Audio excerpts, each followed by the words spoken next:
coverage you can count on. This is LEX 18 News at 11. The Laurel County School Superintendent arrested for DUI pleaded not guilty in court today. Police say David Young was arrested Saturday night after his truck ran off the road. School board members have planned a meeting for tomorrow to discuss the situation. Young has served as superintendent for 5 years. He'll be back in court December 20th.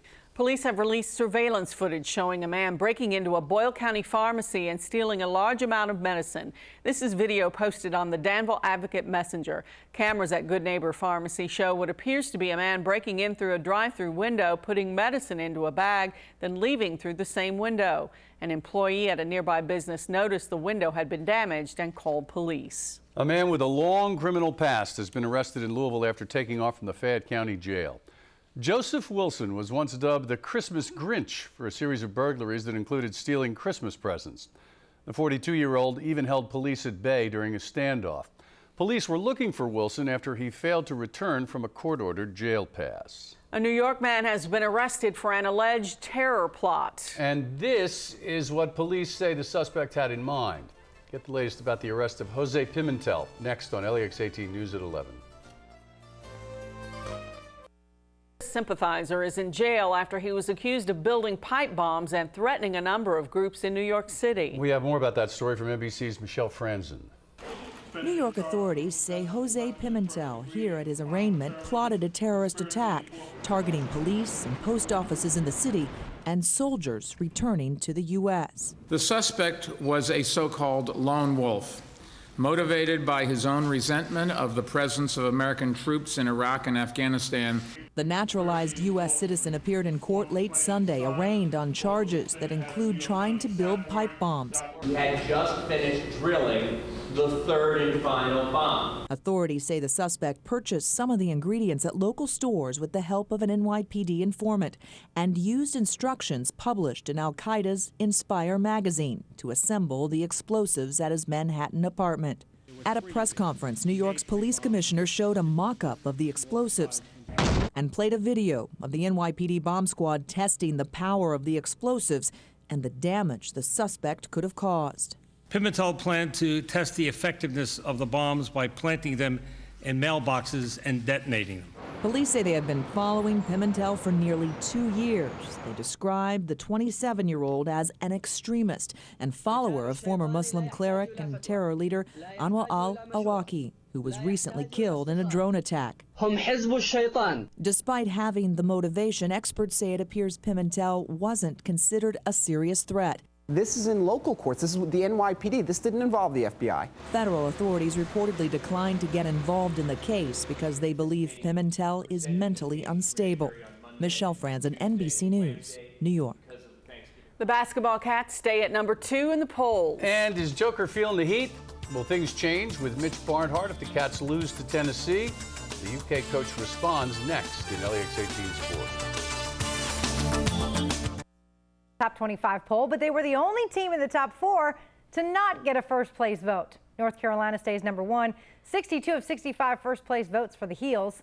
Syracuse and UConn got the 3 remaining ones. The Cats stay at number 2. To be fair, Kentucky did get one number 1 vote in the coaches poll. Louisville moves up to number 7, and Florida rounds out the top 10. Other SEC schools in the top 25. 5-0 Alabama, number 13. Vandy is 18th. They won on a last-second shot tonight. Mississippi State enters the poll at number 24. 2 future SEC schools, Missouri and Texas A&M, also in the top 25. Joker Phillips has picked up another commitment for 2012. According to the Cats' Paws, running back Dyshawn Mobley from Powell, Tennessee is going to be a Cat.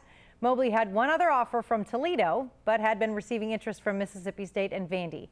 The 6-foot, 205-pound back has rushed for more than 2,600 yards this season and has 41 touchdowns. It is Tennessee week. It's also a day where Danny Trevathan was finally honored. Alan Cutler has more on Danny and the pressure that Joker is feeling. In a sports society where we use the word great way too much, Danny Trevathan is truly a great player. For the 3rd time in 4 games, he had a career-high 17 tackles and is the Co-Southeastern Conference Defensive Player of the Week. How Danny isn't one of 12 for the Butkus Award given to the best linebacker in America is awful. He's 3rd nationally in tackles. Joker, of course, thinks Danny belongs in the final group. But right now, my opinion is not weighing much. The attempt on comedy often has some reality. Joker is saying that he knows with the record of his team, his opinion isn't strong or respected in a lot of circles. To the streak. 1984 was the last time Kentucky beat Tennessee.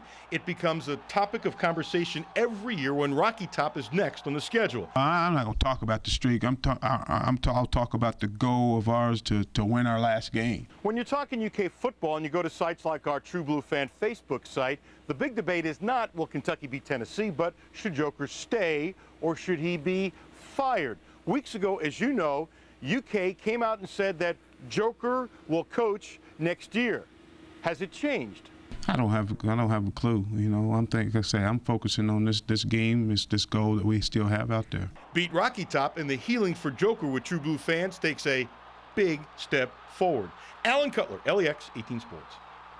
Max Smith still nursing a sprained shoulder. Joker said he was better yesterday and better still today, but he is still listed as day-to-day. Joker said if Max can't go, then Morgan Newton will start. Joker doesn't expect that will happen. He thinks Max will be in the starting lineup. For the first time in their careers, the seniors won't be going to a bowl game. This has been a disappointing season, to say the least, with virtually none of their goals met. But they still have one goal left, and that's to end that streak. So is this their bowl? Well, definitely, you know, our bowl game is typically the last game of the season, and this one is. So it will be a big game for us. We get the opportunity to beat those guys we haven't beaten in a while, and we get to keep them out of a bowl game as well if we win. And some sad news. Former Louisville star Lenny Lyles has died at the age of 75. Lyles, who attended Central High School, was one of the first African Americans to play for the Cardinals. He scored a school record 42 touchdowns and was known as the fastest man in football. Lyles also had a successful 12-year career in the NFL. Not to mention being a huge track star, and at the time, a lot of people thought he was maybe the fastest guy in the NFL when he was playing there, too. Yeah, thanks, Rachel. Final word after this.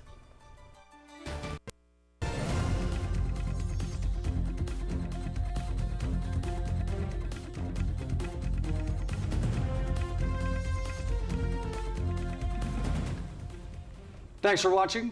The Tonight Show with Jay Leno is coming up next. We'll see you again tomorrow. Good night, everybody. Good night.